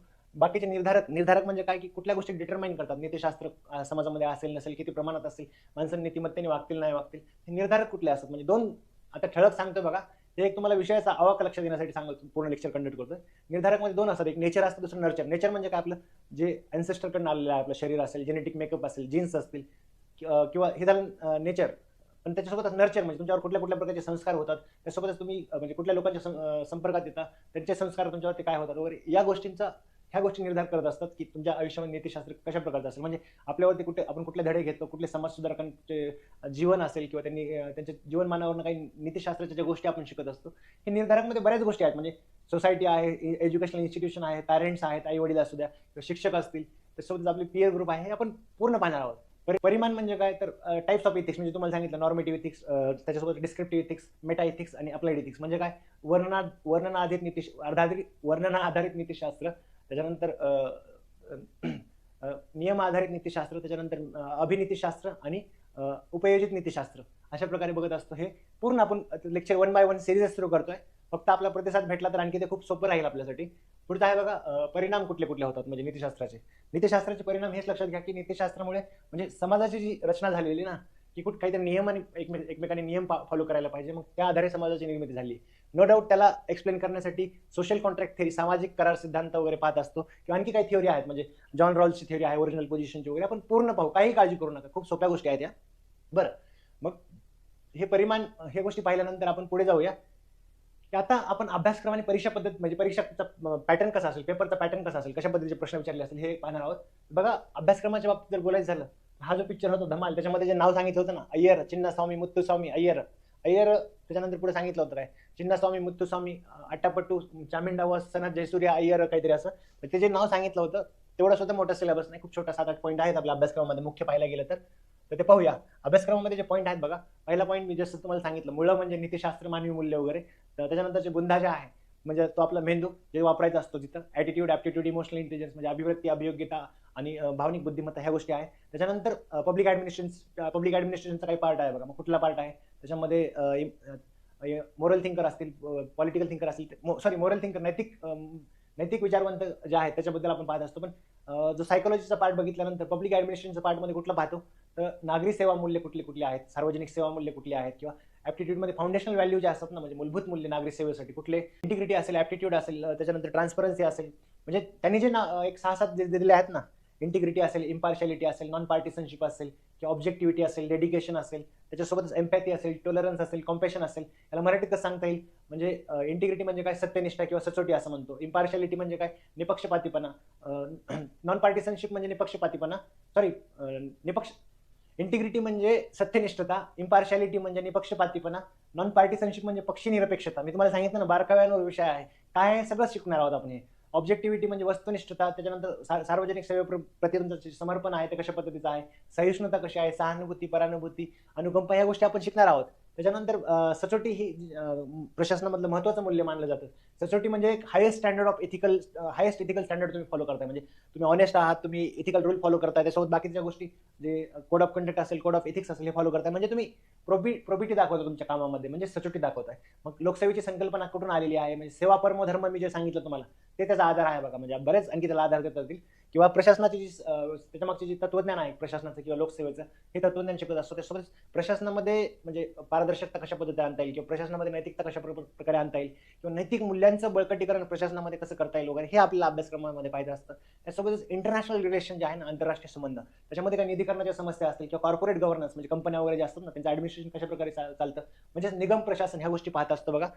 तर या गोष्टी, त्यासोबत प्रशासनातील जे मूल्य आहेत किंवा जे इथिक्स आहेत, त्याचं सध्याचं स्टेटस काय आहे, सध्याची परिस्थिती काय आहे, त्यासोबत सध्या अडचणी कुठल्या येतात, किंवा नैतिक द्वंद्व, नैतिक दुविधा कुठल्या प्रकारच्या येतात वगैरे, हे आपल्या अभ्यासक्रमामध्ये पूर्ण डिटेलमध्ये शिकायचं आहे. सिलेबस डिकोडिंग मी पुढे घेणार आहे, त्यामुळे थोडंसं पळवलं येतं. बरं, जो आपला पॅटर्न आहे तो बघा अशा पद्धतीचा पेपर असणार आहे. 130 मार्काचा सेक्शन ए असणार आहे आणि 120 मार्काचा सेक्शन बी असणार आहे. सेक्शन ए मध्ये 6 प्रश्न असतील बघा, कसे 1 2 3 4 5 6. आता याच्यामध्ये सब डिव्हिजन बघा. पहिला जो प्रश्न आहे त्याच्यामध्ये 3 सेक्शन आहेत बघा, ए, बी आणि सी.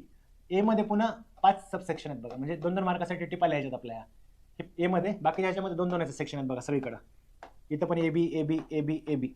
म्हणजे कसं, हे 10 मार्कासाठी, हे 10 मार्क्ससाठी, हे 10 मार्क्ससाठी, म्हणजे हे 30 मार्क्स झाले. आणि बाकीचे हे जे 5 प्रश्न राहतात ना खालचे, हे पण प्रत्येक प्रश्न 20 मार्कासाठी, ए बी म्हणजे 10 मार्क्ससाठी असतात. म्हणजे हे थिअरॉटिकल क्वेश्चन्स जे सिद्धांतावरती, नीतिशास्त्रामध्ये आपण जे सिद्धांत पाहतो किंवा काही परिभाषा पाहतो, म्हणजे मी जे तुम्हाला सांगितलं, इंटिग्रिटी, इम्पार्शियालिटी, नॉन पार्टिसनशिप असेल, ऑब्जेक्टिव्हिटी असेल, डेडिकेशन असेल, एम्पॅथी असेल, टॉलरन्स असेल, त्याच्यासोबतच कर्टेसी असेल, डिसिप्लिन असेल, त्याच्यानंतर अकाउंटेबिलिटी असेल, हे सगळ्या गोष्टी आपल्या जे नीतिशास्त्रामध्ये पाहत असतं हे इकडे 130 मार्कासाठी हा याच्यामध्ये गोष्टी येतात. याच्यासोबतच सिद्धांतासोबतच परिभाषासोबत, टर्मिनॉलॉजी सोबतच काही सोशल समाजामध्ये काही बदल घडतात वगैरे, त्याच्यावरही प्रश्न विचारले जातात. म्हणजे कोविडची सिच्युएशन होती वगैरे किंवा तशा सिच्युएशन काही एमर्ज होत असेल तशा सराउंडिंगमध्ये, तर त्याच्यावर सुद्धा थेरॉटिकल क्वेश्चन फ्रेम केले जातात, हे लक्षात घ्यायचं. म्हणजे सोशल कॅपिटल, सामाजिक भांडवल म्हणजे काय? सामाजिक भांडवल म्हणजे समाजामधले वेगवेगळ्या जे समुदाय आहे त्याच्यामधले एकही जे असतं त्याला सामाजिक भांडवल शॉर्ट फॉर्म मध्ये सांगितलं तुम्हाला. तर हे आहे. तर ह्या गोष्टी शिकायच्या असतात 130 मार्क्ससाठी. 120 मार्क्ससाठी प्रत्येक म्हणजे हे 6 प्रश्न असतील बघा, कुठले 7 पासून 12 पर्यंत, 7, 8, 9, 10, 11 आणि 12. प्रत्येक क्वेश्चन हा 20 मार्क्ससाठी असेल. म्हणजे केस स्टडी असेल, 6 केसेस दिल्या असतील. म्हणजे तुम्ही डिसिजन मेकिंग मध्ये जे प्रश्न सोडवले ना सीसॅट मध्ये आतापर्यंत, म्हणजे तो प्रश्न होता बघा की तुम्हाला तुमच्या मित्रांना दारू पाजायची आहे पण तुम्हाला प्यायची नाही, तर मग तुम्ही मित्रांना काय कारण सांगाल की माझं लिव्हर खराब आहे, किंवा मला माझ्या आईने दारू प्यायला नाही सांगितली, किंवा तुम्ही सरळ सरळ म्हणाल की मला नाही प्यायची तुमच्यासोबत, की मला प्यायचीच नाही असं म्हणाल. अशा टाईपचं जर होतं ना, तशा टाईपचे केस स्टडीज असतात बघा. म्हणजे याच्यामध्ये केस स्टडीचे टाईप वगैरे कसे असतात, 3-4 टाईपमध्ये कॅटेगराईज करू आपण वगैरे, ते व्यवस्थित घेऊया. म्हणजे केस स्टडीज मध्ये काय दिलं असतं बघा, एक तर तुमच्या खाजगी आयुष्यामध्ये तुम्ही कसं वागता, नीतिमत्तेने वागता, कुटुंबासोबत वगैरे, तशी केस दिली असते. तर त्यासोबत सार्वजनिक म्हणजे जो खाजगी आयुष्यात नीतिमत्तेने वागू शकत नाही तो सार्वजनिक जीवनातही वागू शकत नाही वगैरे, हे एक निथिक्स म्हणजे इथिक्स जे आहे, कंटिन्युअम आहे बघा, ते आपण शिकू याच्यामध्ये. म्हणजे पुढे सिरीजच घेत आहोत आपण याच्यामध्ये. तर हे केस स्टडीज असतात. म्हणजे त्यासोबतच तुम्हाला काही दारू mafia, cartel mafia, drug mafia याच्यासोबत नोकरी करताना तुमची जी पोस्ट असेल ना, डीवायएसपी असेल, डेप्युटी कलेक्टर असेल किंवा तहसीलदार असेल, या लोकांना ज्या ज्या लोकांशी डील करावं लागतं ना, त्याच्याशी रिलेटेड केस स्टडीज असतात बघा. म्हणजे क्रिमिनल लोकांसोबत पण डील करावं लागतं तुम्हाला, तिथं लाईफ थ्रेटन करू शकतात किंवा कुटुंबाला धोका निर्माण करू शकतात किंवा बरेच काही अडचणी येऊ शकतात वगैरे. तर ह्याच सिच्युएशनला तुम्ही कसं डील करताय, तुम्ही संस्थेचे, देशाचे किंवा सरकारचे इंटरेस्ट कॉम्प्रोमाइज करताय का, स्वतःचे पर्सनल बेनिफिट बघताय का? म्हणजे बघणार आहोत. म्हणजे सरकारी नोकर म्हटल्यानंतर तुमच्याकडे खूप जास्त पॉवर असते, इन्फॉर्मेशन असते, प्रभाव असतो, पैसा असतो, बऱ्याच गोष्टी असतात. त्यामुळे त्यांनी नीतिमत्तेने ते वागणं हे खूप महत्त्वाचं समजलं जातं. बाकीचा माणूस चुकला तरी एक वेळेस परत ट्रॅकवर आणून ठेवता येतो, परंतु सरकारी नोकर जर वागला नाही त्याचा परिणाम हा हजारो लाखो लोकांवर होत असतो. हे कसं काय पाहू उदाहरणासहित. बरं, तुम्हाला आणखी नीतिशास्त्र जर कळलं नसेल की काय आहे नीतिशास्त्र, तर बघा हे मोहब्बते मोहीम मधला सीन आहे, म्हणजे बघितलं असेल सगळ्यामध्ये, की परंपरा, प्रतिष्ठा, अनुशासन, ये गुरुकुल के 3 स्तंभ है और इन्हीं तीन चीजों से हम आपका आने वाला कल बनाते हैं. अशा टाईपमध्ये म्हणजे इन्स्टिट्यूशनल व्हॅल्यूज, संस्थात्मक मूल्य काय आहेत हेच सांगितलेलं आहे. त्यासोबतच सिटीजन चार्टर पण म्हणू शकतो आपण. सिटीजन चार्टर म्हणजे कसं, म्हणजे नागरी सनद ज्याला म्हणतो ना, की तिथे गेल्यानंतर कुठल्या सर्व्हिसेस भेटतात, सेवा आमच्या कार्यालयामध्ये किती कालावधीमध्ये भेटतात, कुठल्या दर्जाच्या भेटतात, स्टँडर्डच्या, हे वगैरे विषद केलेलं असतं. तसं हे पण सांगतात आपल्या संस्थेमध्ये काय भेटतं वगैरे. म्हणजे हे झालं बघा, सिटीजन चार्टरचं एक्झाम्पल पण झालं, संस्थात्मक मूल्याचं एक्झाम्पल पण झालं. म्हणजे इन्स्टिट्यूशनल इथिक्स, संस्थात्मक नीतिशास्त्र जे आहे त्याच्याबद्दल पण हे झालं. आणखी हे कशाबद्दल सांगते बघा, लिडरशिप जे असते ना, लिडरशिप बदलल्यानंतर संस्थेचे मूल्य सुद्धा कसे बदलू शकतात वगैरे. हेच एक्झाम्पल घेऊ. हे नारायण शंकर दाखवले होते मोहब्बतेमध्ये. यांनी खूपच जास्त दबाव तंत्राचा वापर, प्रेशर टॅक्टिक, जास्तीत जास्त डिसिप्लिन मध्ये राहायचं, सगळ्यांनी ओबिडियंट राहायचं वगैरे, अशा टाईपचं म्हणजे यांचं लिडरशिप स्किल होती. परंतु तिथेच शाहरुख खान राज बनून येतो आणि तो म्हणतो, दुनिया में कितनी है मोहब्बते फिर भी दिलों में चाहते, मर भी जाए दुनिया काय मर भी जाए प्यार वाले फिर भी जिंदा रहती है उनकी मोहब्बतें, असं सांगून तो विद्यार्थ्यांना म्हणतो की तुम्ही एवढा दबावात अभ्यास करू नका, हे प्रेशरने काही होत नसतं, तुम्ही थोडं बाकीच्या कल्चरल ऍक्टिव्हिटीज घ्या किंवा एक मिक्स पण होऊ शकतो, तुम्ही बोलू शकता, फ्रेंड राहू शकता वगैरे. अशा टाईपचं ते मूवी आहे. म्हणजे 2 आयडियोलॉजी मधला स्ट्रगल दाखवला आहे त्याच्यामध्ये, प्रेमाचाच विजय होता असं दाखवला आहे. तर म्हणजे हे इन्स्टिट्यूशनल इथिक्स, तसं लिडरशिप बदलल्यानंतर सुद्धा कसा परिणाम होऊ शकतो वगैरे, हेच एक्झाम्पल म्हणता येईल आपल्याला. बरं, आता मी नीतिशास्त्र का काय म्हणजे काय आहे हे आपण पाहिल्यानंतर आता पेपर पॅटर्न बघितला, सिलेबस बघितला, नीतिशास्त्र काय आहे, त्यासोबतच नैतिकता, नीतिमत्ता, नीतिशास्त्र काय आहे हे बघितलं. त्यासोबत मी तुम्हाला विषयाची व्याप्ती एका झाडामध्ये सांगितली, की झाडामध्ये तुमच्या डोक्यात बसेल की आता नीतिशास्त्र काय, सिलेबस बसला तो. आता का आहे आपल्याला अभ्यासक्रमासाठी का दिलेला आहे, तर बघा, नीतिशास्त्र मी जसं सांगितलं काय, नीतिशास्त्राच्या काही तत्वांच्या, मूल्यांच्या आधारे समाजाची निर्मिती झाली आहे. सामाजिक करार हा सिद्धांत सुद्धा तसंच सांगतो इनडिरेक्टली. आपण पूर्ण पाहणार आहोत. तर याच्यामध्ये बघा, म्हणजे ही विन विन सिच्युएशन क्रिएट करतं नीतिशास्त्र जे आहे ना, व्यक्तीसाठी किंवा खाजगी आयुष्यामध्ये जे नातं आहे ते अधिक जिव्हाळ्याचं बनतं किंवा अधिक प्रेमाचं बनतं, विश्वासाचं बनतं. म्हणजे त्याच्यासोबत सहकार्य, संवाद, हे व्यक्ती समाजामध्ये, त्यासोबत देशामध्ये ह्या गोष्टी वाढत असतात. म्हणजे आनंद गडे जिकडे तिकडे चोहीकडे, ही सिच्युएशन, विन विन सिच्युएशन निर्माण करणारा हा विषय आहे. हा म्हणजे ही मूल्य आहे. त्यामुळे आपल्याला अभ्यासक्रमासाठी दिला आहे का, ह्या गोष्टीवर सरकार, समाज, ह्या गोष्टी एक सहकार्य, सौहार्द, तंटा निर्मूलन, कलह निर्मूलन वगैरे ह्या गोष्टी होत असतात, भांडणं कमी होतात वगैरे. आणि हे तुम्हाला का दिलं, म्हणजे आतापर्यंत सिव्हिल सर्व्हिसेससाठी नव्हतं तुम्हाला एमपीएससी मध्ये, पण आता का दिलं, आणि त्याच्यात गॅजेटेड पोस्टसाठीच का दिले, म्हणजे जे गॅजेटेड पोस्ट आहेत, तहसीलदार असतील, डेप्युटी कलेक्टर असेल, डीवायएसपी असेल, त्यांना का दिले. तर बघा, लोकसेवक जो असतो ना, लोकसेवक असू द्या किंवा नागरिकसेवक, दोन्हीमध्ये थोडा फरक आहे. याच्यामध्ये पॉलिटिशियन्स पण येतात, बाकीचे पण येतात, ही ब्रॉडर कॉन्सेप्ट आहे. ही फक्त सिव्हिल सर्वंट येतात त्याच्यामध्ये, दुसऱ्या याच्यामध्ये. तर हे जे आहेत ना, हे यांच्याकडे शक्ती असते, अधिकार असतो, पैसा असतो, प्रभाव असतो, as a part of government machinery, सरकारी यंत्रणेची पार्ट म्हणून त्यांच्याकडे सगळ्या गोष्टी असतात. आणि ह्या गोष्टी म्हणजे एक वेळेस मी जसं सांगितलं, साधा माणूस चुकला तरी त्याला परत ट्रॅकवर आणता येतं, परंतु हा जर माणूस चुकला सरकारी, तर याचा परिणाम हजारो माणसांवर होत असतो. साधं उदाहरण द्यायचं झालं तर बघा, आता एक केस आली स्पेशल 26 तलाट्यांची, 26 तलाट्यांनी मिळून 100 करोडचा घोटाळा केला वगैरे, बऱ्याच गोष्टी आता त्याच्यामध्ये म्हणतील सबज्युडिस आहे वगैरे, बोलायचं नाही. बोलायचं कसं नाही, शेतकऱ्यांच्या जमिनी वाहून गेल्या, म्हणजे इरोजन ऑफ सॉईल काय असतं आपण शिकतात, आणि मग तुम्ही जाऊन तिथं जर स्पेशल 26 घोटाळा करतात, हे चुकीचं आहे. म्हणजे कशा पद्धतीचा मिसयूज होऊ शकतो, म्हणजे 100 कोटी तर गेले, ते सरकारचं कमी जास्त झाल्या गोष्टी, पण जे समोरच्या व्यक्तींना गरज होती ना पैशाची, किंवा ज्यांची जमिनी वाहून गेल्या होत्या, ज्यांचं नुकसान झालं होतं, म्हणजे किती व्हलनरेबल सेक्शन असतो शेतकरी, तर मग काय होऊ शकतं, हे साधं उदाहरण झालं. किंवा आणखी पिक्चर मधले उदाहरण द्यायचे झाले ना, म्हणजे असे पब्लिक सर्वंट असतात किंवा सिव्हिल सर्वंट असे असतात की they work on the government payroll, but they work for the criminals किंवा क्रिमिनल कार्टेल नेक्स्ट जे असतात ना, दारू माफिया असतील किंवा ड्रग माफिया असतील, यांच्यासाठी ते काम करत असतात सरकारी नोकर असताना सुद्धा. मग याच्यासाठी म्हणून नीतिशास्त्र खूप महत्वाचं आहे.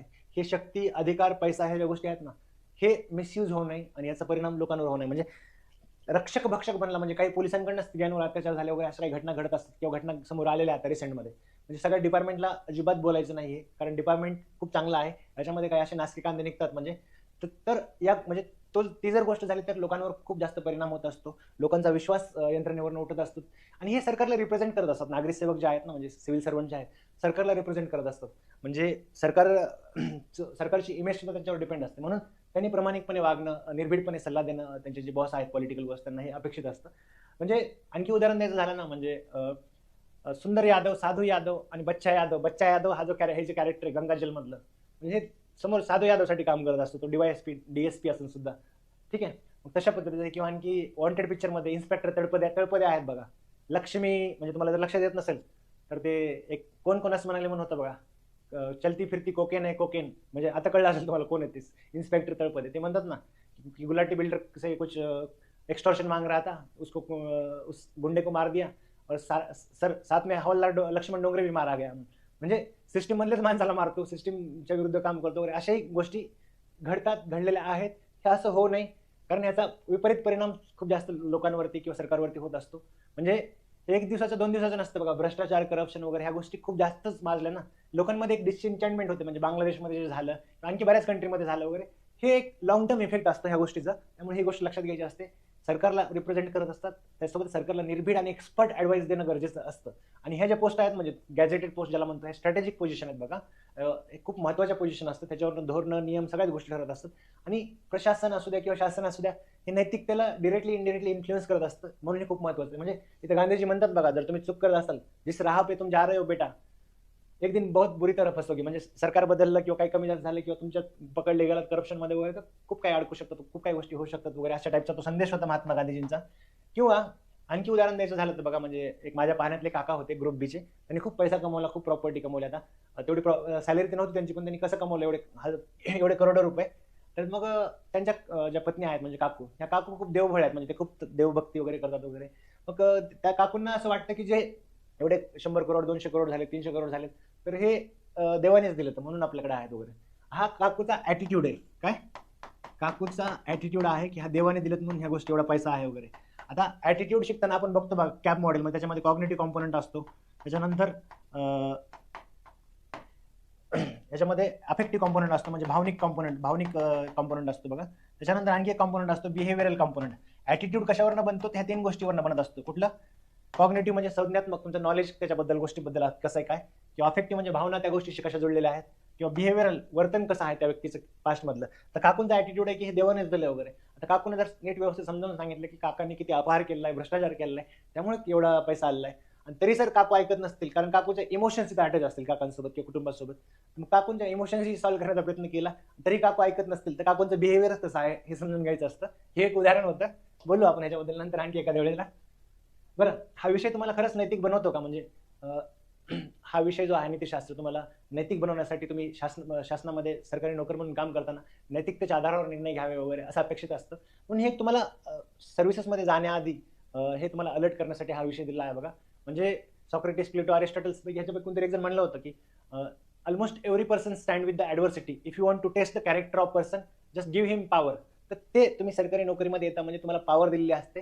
त्याचे जे आहे ना की almost every man stand with the adversity, म्हणजे प्रतिकूल परिस्थितीत जवळपास प्रत्येक माणसं टिकाव धरतातच. परंतु तुम्हाला एखाद्या व्यक्तीचं चारित्र्य जर चेक करायचं असेल, पाहायचं असेल तपासून, त्याला पॉवर द्या. तर तुम्हाला पॉवर देऊन सर्व्हिसेसमध्ये पाठवलं जातं आणि तिथे निर्णय घ्यायचे असतात. सरकारी पैसा असतो, प्रतिष्ठा असते, रेप्युटेशन असतं, इन्फ्लुएन्स असतो, प्रभाव असतो, अधिकार असतात, त्यासोबतच शक्ती, पॉवर जे असते, हे सगळ्या गोष्टींचा उपयोग सत्कारणी मार्गासाठी झाला पाहिजे. तुम्ही पर्सनल यूजसाठी किंवा मेहण्यासाठी किंवा आजूबाजूसाठी करायला नाही पाहिजे वगैरे. ह्या गोष्टीसाठी हे नीतिशास्त्र असतं. कॉन्फ्लिक्ट ऑफ इंटरेस्ट आपण शिकू, आपण ज्याला हित संघर्ष किंवा स्वारस्य संघर्ष म्हणतो आपण.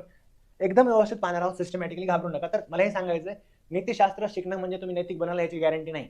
नो डाऊट तुम्ही आधीपासून तुमच्यावर नीतिशास्त्र, नैतिकता हे संस्कार झालेले असतात. इथं तुम्ही अकॅडमिकली हा सब्जेक्ट शिकता, त्याच्यामध्ये एक्सपर्ट होता आणि हे अपेक्षितच आहे की तुम्ही नैतिक निर्णय घ्यायला पाहिजे तेवढं शिकून सगळ्या गोष्टी. परंतु त्याच्यानंतरही काही गोष्टी अशा होतात की म्हणजे एथिक्समधले टॉपर किंवा एथिक्सची बुक लिहिणारे सुद्धा म्हणजे मोठमोठ्या स्कॅममध्ये वगैरे, करप्शनमध्ये सापडल्याची उदाहरणं आपल्याला सापडतात. त्यामुळे it is not guarantee, but it is expected to be ethical, to be moral in your conduct while being in the services.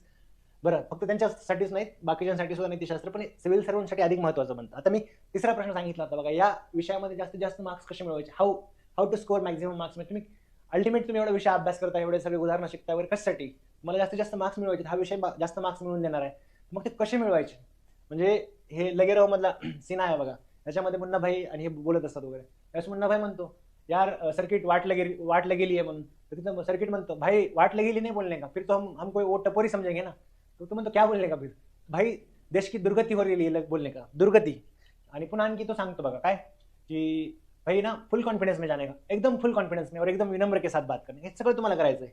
म्हणजे चांगले चांगले शब्द आहेत नीतिशास्त्राच्या संदर्भामध्ये, ते शब्द वापरायचे आहेत. त्यासोबतच विनम्र राहून हे वापरायचं आहे. त्याच्यानंतर पुन्हा म्हणतो तो, भाई और एकदम ना बड़े बड़े वर्ड्स इस्तेमाल करने का, जैसे की आत्मसंतुलन, हृदय परिवर्तन. तसे इथिक्सच्या एक कोर टर्मिनॉलॉजी भेटतील बघा, 25 टर्मिनॉलॉजी. त्याला मग आणखी जर एक्सटेंड करत गेलं तर 100 टर्मिनॉलॉजी पर्यंत बसतील ते जास्तीत जास्त. तेही एकमेकांशी रिलेटेड आहेत, एकमेकांशी डिपेंडंट आहेत. त्यामुळे काही वाटणार नाही तुम्हाला.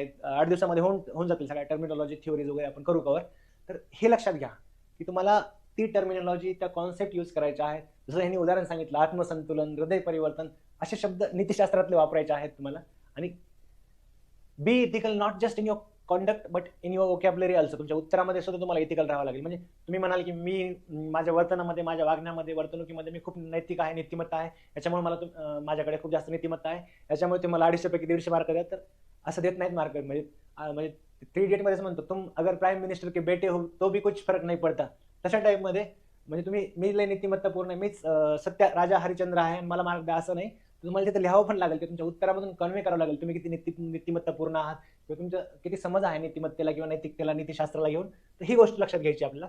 बरं, कसे मार्क्स मिळवायचे याच्यामध्ये मी तुम्हाला पुन्हा सगळ्या डिटेल घेणार आहे बघा. सिलेबस डिकोडिंग घेईल, PYQ अनालिसिस घेईल, त्यानंतर सब्जेक्ट स्टार्ट टू एंड घेणार होता त्याच्यामध्ये. तर इथं मार्क्स मिळवण्यासाठी ह्या गोष्टी महत्त्वाच्या आहेत बघा. म्हणजे अभ्यासक्रम समजून घेणं असू द्या किंवा मागील वर्षाच्या प्रश्नपत्रिका व्यवस्थित समजून घेणं, टर्मिनॉलॉजी, शब्दावली किंवा सिद्धांत वगैरे मी जे तुम्हाला सांगितलं, थेरॉटिकल पोर्शन, उदाहरणे आणि आकृत्या बघा, हा खूप महत्त्वाचा पोर्शन आहे. याच्यावरती तुमचे मार्क्स वाढत असतात. म्हणजे मोर दॅन ॲव्हरेज, मेडिओकर मार्क्सपेक्षा तुम्हाला जास्त मार्क्स घ्यायचे. उदाहरणं तसेच चांगली चपखल उदाहरणं पाहिजेत बघा. उदाहरणामध्ये म्हणजे सगळेच उदाहरणं घेता येतात. धर्मापासून, हिंदू धर्म असेल, बुद्धिझम असेल किंवा जैनिझम असेल, त्याच्यासोबतच बाकीचे जे धर्म आहेत, सिखिझम आहे, ख्रिश्चियनिटी आहे, त्यासोबत जुडाइझम आहे. तर त्याच्या व्यतिरिक्त काही तत्वज्ञान होते. म्हणजे हिंदू फिलॉसॉफीमध्ये समक्या स्कूल होतं, मीमांसा स्कूल होतं, न्याया स्कूल होतं. त्यासोबतच हे सगळे जे स्कूल आहेत ना, योगा स्कूल आहेत, हे सगळ्या गोष्टी आपल्याला शिकायच्यात. म्हणजे हे वापरायचे आपले उदाहरणं. तुमचे उदाहरणं हे ना लोकल टू ग्लोबल असले पाहिजेत. म्हणजे तुमच्या प्रत्यक्ष आयुष्यामधले उदाहरणं तुम्हाला देता आले पाहिजेत. त्यासोबत आपण महाराष्ट्राचे समाजसुधारक पूर्व परीक्षेसाठी शिकत असतो. किती समाजसुधारक आहेत, म्हणजे नाव घ्यावं ते कमी म्हणजे जेवढे कमी पडणारच नाही तुम्हाला समाजसुधारक आणि उदाहरणं. म्हणजे पंडित रमाबाई असतील, महात्मा ज्योतिबा फुले असतील, किंवा म्हणजे त्यांनी महात्मा ज्योतिबा फुलेंनी रानडेंना म्हटले होते बघा, न्यायमूर्ती रानडेंना, रावसाहेब मग समाजसेवेचं नाटक करू नका म्हणून, कारण त्यांच्या बहिणीचा बालविवाह करत होते रानडे. मग त्या टाईपमध्ये तुम्हाला तुमच्या कॉन्टॅक्टमध्ये सुद्धा इथिकल राहावं लागेल वगैरे, अशा टाईपमध्ये ते सांगत होते. तर तसे उदाहरणं सुद्धा घ्यायचे. म्हणजे खूप सारे उदाहरणं देता येतील. म्हणजे रखमाबाई राऊत पासून त्यांचं फॉर्टिट्यूड असेल, रेझिलियन्स असेल, खूप उदाहरणं आहेत. आपण सगळे उदाहरणं मांडणार आहोत. म्हणजे महाभारत असेल, रामायण असेल, आपले म्हणजे संत होऊन गेले त्यांचे कोट्स येणार आहेत. म्हणजे इकडं युपीएससी मध्ये जे कोट्सवर क्वेश्चन असतात बघा, काही महत्वाचे वाक्य दिले असतात थोर समाज सुधारकाचे किंवा नेत्यांचे वगैरे. म्हणजे तिकडे कुठं युपीएससी मध्ये कोणाकोणाचे विचारले, महात्मा गांधी असतील, एपीजे अब्दुल कलाम असतील, स्वामी विवेकानंद असतील, अरविंद घोष असतील किंवा लाला लाजपत राय असतील, त्याच्यासोबतच दलाई लामा असतील किंवा इंटरनॅशनल लेवलचे काही फिलॉसॉफर होऊन गेले आहेत बघा, किंवा अरिस्टॉटल, सॉक्रेटिसचे वाक्य दिले. तसं आपल्या संदर्भात सुद्धा तेच प्रश्न विचारले जातील. त्यासोबतच समाज सुधारक असतील, त्यासोबतच त्यांचे वाक्य असतील किंवा जे संत चळवळ होऊन गेली. म्हणजे तुम्हाला असा प्रश्न विचारला जाऊ शकतो, वृक्षवल्ली आम्हा सोयरे लिहा, ह्याच्यावरती उत्तर लिहा. म्हणजे नीतिशास्त्राच्या दृष्टिकोनातून लिहायचं असतं. वृक्ष हे सुद्धा जीव आहेत, म्हणजे जीवाच्या प्रति रिस्पेक्ट असायला पाहिजे वगैरे. आम्हा सोयरे, मग त्याला कुठले सिद्धांत देताय तुम्ही? म्हणजे कांटेन इथिक्स, इमॅन्युअल कांट जो होता ना, त्यांनी सांगितलं होतं की मानवाला किंवा जीवाला रिस्पेक्ट दिली पाहिजे किंवा जीवाला का नाही दिली पाहिजे वगैरे, त्याचं डिस्टिंक्शन दिलं होतं वगैरे. ह्या गोष्टीचा आधार घेऊ शकता. म्हणजे हे सगळं शिकणार आहोत. हे जे तंत्र आहे ना, फक्त पाठांतर काय नाही हो, पाठांतर एका लेवलपर्यंत घेऊन जाईल तुम्हाला. पण जे अल्टिमेट आकलन आहे, तुम्हाला जे कुकिंग करायची आहे ना केस स्टडीजमध्ये किंवा तुमच्या प्रेझेंटेशनमध्ये, तर हे गोष्टी महत्त्वाच्या आहेत. हे तुमचे मार्क्स वाढवणाऱ्या गोष्टी आहेत. हे मी तुम्हाला प्रत्येक वेळेला उदाहरणं अपडेट करून देत राहील मी तुम्हाला, ह्याच्याबद्दल डाऊटच ठेवू नका. पुढचं आहे बघा, प्रश्नांची मागणी पूर्ण करणे. आता कोणी कोणी म्हणतं उत्तर लिहिणे म्हणजे प्रश्नांची मागणी पूर्ण करणे, हे नवीन काय वगैरे. असं नाही. प्रश्नांची मागणी पूर्ण करणे म्हणजे प्रश्नाचे उपप्रश्न असतात, त्यासोबतच काही कीवर्ड्स यूज केलेले असतात. कुठल्या कीवर्डवर कुठला एम्फेसाइज केलेलं असतं किंवा कमी एम्फेसाइज केलेलं असतं. मग त्याच्यानुसार तुम्हाला वर्ड लिमिट सुद्धा तुम्हाला अपॉर्शन करावं लागतं की कशाला किती वर्ड्स देणार आहे मी, कशाला किती वर्ड्स देणार आहे, कोर पार्ट कुठला ऍड्रेस करायला पाहिजे. हे खूप महत्त्वाचं आहे. म्हणजे बॉलिंगमध्ये बघतात बघा, बॉल कसं पकडतं बॉलर म्हणून, इकडे पकडणार, इकडे आउटस्विंग करणार, इन स्विंग करणार वगैरे, ह्या गोष्टी असतात. तर तो स्विंग ओळखता आला पाहिजे प्रश्नाचा. त्यामुळे प्रश्नांची मागणी पूर्ण करणे हे खूप महत्त्वाचा कॉम्पोनंट आहे. बोलू म्हणजे उत्तर लिखाणामध्ये बघू. हे उत्तर लिखाणाची पद्धत बाकीच्या जे विषय आहेत आपले जनरल स्टडीचे, सामान्य अध्ययनाचे, त्याच्यापेक्षाही हा विषय वेगळा आहे. याच्या उत्तराची जी पठडी आहे, जे चौकट आहे, ही वेगळ्या पद्धतीने उत्तर लिहायची असतात. आपल्याला थोडेसे पूर्ण अभ्यास करणार आहोत, घटना अभ्यास, आणि त्याच्यानंतर प्रॅक्टिस, ॲडिक्वेट प्रॅक्टिस करून घेणार आहोत आपण. बघा, याच्यामध्ये माझा हा मानस आहे बघा. याच्यामध्ये 1-2 महिन्याचं बॅच घेईल मी तुम्हाला. 60 लेक्चर असतील याच्यामध्ये, 60, आणि 30 लेक्चरमध्ये याच्यामध्ये पूर्ण थिअरी जी आहे ना, मग सिद्धांत असतील, टर्मिनॉलॉजी असेल, म्हणजे एथिक्समध्ये आपण एथिक्स झालं, ॲटिट्यूड झालं, ॲप्टिट्यूड झालं, इमोशनल इंटेलिजन्स झालं, त्यासोबत civil services values, public services values असतील किंवा फाउंडेशनल व्हॅल्यू असतील किंवा प्रोबिटी इन गव्हर्नन्स असेल किंवा ह्या ज्या गोष्टी आहेत ना, हे सगळं आपण थिअरॉटिकल पार्ट आहे. नीतिशास्त्र कुठलं असतं, मानवी मूल्य कुठलं असतं, त्याचे प्रकार कुठले आहेत, हे सगळं डिटेलमध्ये 30 तासामध्ये म्हणजे पहिल्या महिन्यामध्ये शिकणार आहोत. पुढचे जे 30 तास आहेत ना, 15-15 तासाचं डिव्हिजन केलं आहे बघा आपण. याच्यामध्ये या 15 तासामध्ये आपण पूर्ण केस स्टडी शिकणार आहोत. खूप साऱ्या केस स्टडी घेऊ आपण. त्याच्यामध्ये सगळ्या टाईपच्या केस स्टडी घेऊ. प्रत्येकाचे उत्तर कशी लिहायची, कशा पद्धतीने त्या वेळेला ते सिद्धांत क्लिक झाले पाहिजे, याचं सगळं ॲडिक्वेट प्रॅक्टिस घेऊया. तर ही केस स्टडीसाठी आपण हे 15 तास देणार आहोत. आणि त्याच्यासोबतच पुढचे जे 15 तास आहेत ना, याच्यामध्ये आपण व्हॅल्यू ॲडिशन म्हणजे चांगली उदाहरणं असतील, चांगल्या डायग्राम कशा काढता येतील, वेन डायग्राम असतील वगैरे, माझ्याकडे सगळ्या गोष्टी तयार आहेत. ते तुम्हाला कळेल गोष्टी, ते सगळं ह्याच्यामध्ये पाहणार होते पुढच्या 15 तासामध्ये. अशा टाईपमध्ये हे 2 महिन्याचा 60 लेक्चरचा म्हणजे 1 तासाचा लेक्चर असेल, असा कोर्स असेल आपला, आणि हे परिपूर्ण असेल. तुम्हाला एवढा विश्वासाने सांगू शकतो मी तुम्हाला की हा एमपीएससी राज्यसेवेचाच नाही, युपीएससीचा येणाराही किंवा मागचा कुठलाही पेपर तुम्ही हे कंप्लीट केल्यानंतर खूप व्यवस्थितपणे टॅकल करू शकून खूप व्यवस्थितपणे तुम्ही त्याच्यामध्ये स्कोर कराल, हे पूर्ण विश्वासाने सांगतो मी तुम्हाला. उत्तर लिहिणं 6वीचा विद्यार्थीही उत्तर लिहिल. आजही त्याला पेपर दिला, पुढच्या वर्षी येणार आता आणून जरी दिला तरी लिहिल, परंतु इथं स्कोर करायला 110, 120, 30, 40, 50, 60 या लेवलपर्यंत नेण्याची तयारी. फक्त तुमच्याकडनं तशी तयारी दाखवा. तुम्ही तेवढं एफर्ट्स द्या. तुम्ही बाकीचे जे विषय देतात ना तुम्ही कोर सब्जेक्टला, पॉलिटी असेल किंवा हिस्ट्री असेल, जिओग्राफी असेल, एन्व्हायरमेंट असेल, त्याच्या 10% द्यावं ह्याच्यासाठी टाइम. 10%, 20% टाइम द्या. मी तुम्हाला 130, 140, 150 पर्यंत घेऊन जातो. हा मला स्वतःबद्दल विश्वास आहे. तुम्हीही विश्वास ठेवून याच्यावरती करू शकता. आणि मी जास्त दूर नाही ना, 2 महिन्याची गोष्ट याच्यामध्ये. आणि तुम्हाला या लेक्चरमध्ये अंदाज आला असेल की मी कशा पद्धतीने विषय शिकवतो, तुम्हाला डोक्यात पूर्ण विषयाचा आवाका आलाय नाही आलाय. आणि बघा, हे सांगतो त्याच्या व्यतिरिक्त आणखी 1 महिना मी ऍड करू शकतो. म्हणजे तुमची एक्झामिनेशन जी आहे ती मार्च आणि एप्रिलमध्ये 2 टप्प्यामध्ये घेतात. त्यामुळे टाइम भेटतो तर तुम्हाला जर म्हटलं आणखी रिव्हिजन पाहिजे, आणखी जास्तीत जास्त केस स्टडीचं प्रॅक्टिस पाहिजे, आमचं आन्सर रायटिंगचं इव्हॅल्युएशन पाहिजे, फीडबॅक पाहिजे, सगळ्या गोष्टींसाठी तयारी आहे. परंतु तुमची तयारी पाहिजे की सर आम्हाला शिकायचं इथिक्स 2 महिन्यामध्ये असं शिकायचं की आम्ही कुठलाही पेपर व्यवस्थितपणे स्कोरिंग लेवलला जाऊन आम्ही कुठलाही पेपर व्यवस्थितपणे हँडल करू. मग बघा तुम्ही, आपण ही गोष्ट व्यवस्थितपणे पार पाडूया. तर अल्टिमेट काय आहे, तर तुमच्याकडनं रिस्पॉन्स भेटला, प्रतिसाद भेटला या विषयासाठी. बघा तुम्ही या विषयामध्ये काहीच राहणार नाही. म्हणजे रोट लर्निंग असेल वगैरे ह्या गोष्टी ठीक आहेत, पण त्याच्या पुढेही जाऊन पूर्ण विषयाचं आकलन झालेलं असेल आणि प्रत्येक गोष्टीसाठी तुम्हाला तेवढे चपखल उदाहरणं असतील. उगाच 10-15 उदाहरणं घ्यायचे, तेच प्रत्येक ठिकाणी फिरून वापरायचे, मग त्याला अर्थ राहत नाही. तेवढं चपखलपणे, तेवढं बिफिटिंग एक्झाम्पल बसत नाही, तेवढं मार्क्स भेटत नाही. त्यामुळे लोकल टू ग्लोबल एक्झाम्पल जे आहेत ना, सगळ्या गोष्टी आपण याच्यामध्ये करणार आहोत. पण अल्टिमेटली हे तुमच्या प्रतिसादावर अवलंबून आहे. तुम्ही जर म्हटलात सर आम्हाला तुमच्याकडे एथिक्स शिकायचं आहे, आम्हाला तुम्ही 100+ गॅरंटी देते ना, तर आम्हाला तुमच्याकडनं शिकायचं आहे आणि तुम्ही शिकवा. पण त्यासोबतच मी गॅरंटी देतो 100+ नाही, 130, 140 पण देतो. पण हे तुम्ही लक्ष देऊन करा. त्यासोबतच मी तुम्हाला काही गोष्टी करून घेणार आहे. त्या गोष्टी केल्या ना 100% ह्या गोष्टी साध्य करण्या इतपत शक्य आहेत आणि आपण करणार आहोत, एवढा विश्वास ठेवा. एवढं बोलून थांबवतो. धन्यवाद. आणि लवकरच पुढचे पण लेक्चर आपण कंडक्ट करतोय आपण याच्याबद्दल. धन्यवाद.